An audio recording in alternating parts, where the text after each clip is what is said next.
Somalia's digital incapacity, how a visa bridge shows Sudan's bloodshed corruption, mercenaries, and the unraveling of a nation. They promised a digital gateway to a modern Somalia. Instead, they built a backdoor for mercenaries and a gold mine for corrupted officials.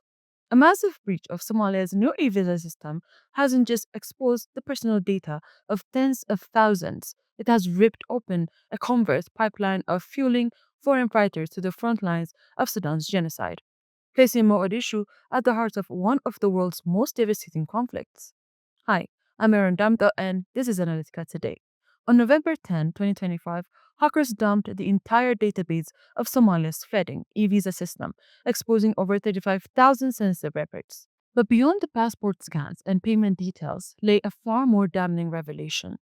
Dozens of Colombian men of military age, their visas stamped by Somali officials, were transiting through the country's en route to join the Rapid Support Forces in Sudan. This analysis unpacks how a corruption-riddled digital initiative became an unwritten accomplice to international mercenary flows, exposing Somalia's fragile sovereignty and its dangerous role as a pawn in regional proxy wars. Launched on September 1, 2025, Somalia's e-visa system was touted as a milestone in governance modernization. In reality, it represented everything wrong with the country's institution building. In reality, it represented everything wrong with the country's institution building. The platform was outsourced to Empire Tech Solutions, a Kenyan firm with alleged ties to President Hassan Sheikh Mohammed's inner circle. Leaked communications reveal stunning amateurism, national immigration data being handled through unsecured Gmail accounts with password and admin credentials stored in plain text. This wasn't just incompetence, it was a calculated shakedown, says cybersecurity analyst Fatima Ahmed. The 64 visa fee became a revenue stream for connected elites, while creating a system so fragile it was guaranteed to collapse. When the hacker group, Operation BJX 2025, breached the system, they didn't just find personal data. They found evidence of a state apparatus where corruption had systematically undermined national security.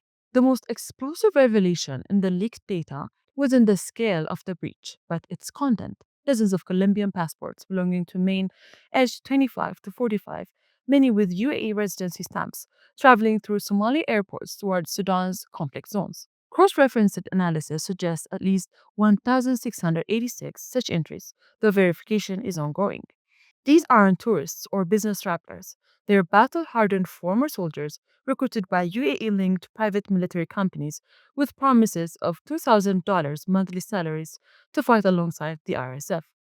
The pattern is unmistakable, explains regional security consultant Mark Bohale.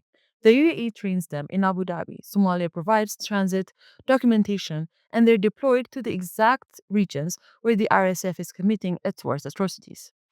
This isn't a coincidence, it's a supply chain. Somalia, as a pawn in proxy wars, Somalia's vulnerability didn't emerge in a vacuum. It's a product of calculated exploitation by regional powers pursuing their strategic interests.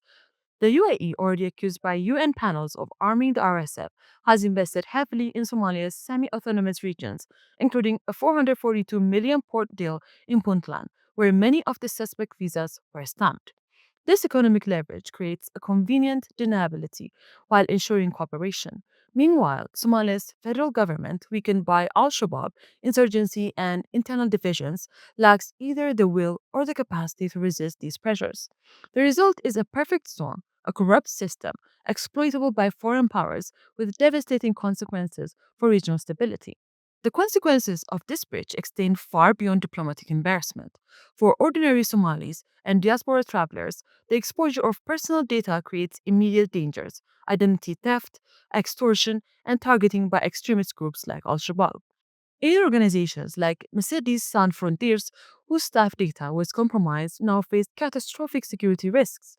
But the gravest consequences are in Sudan, where these missionary flows directly enable the RSF's campaign of ethnic violence.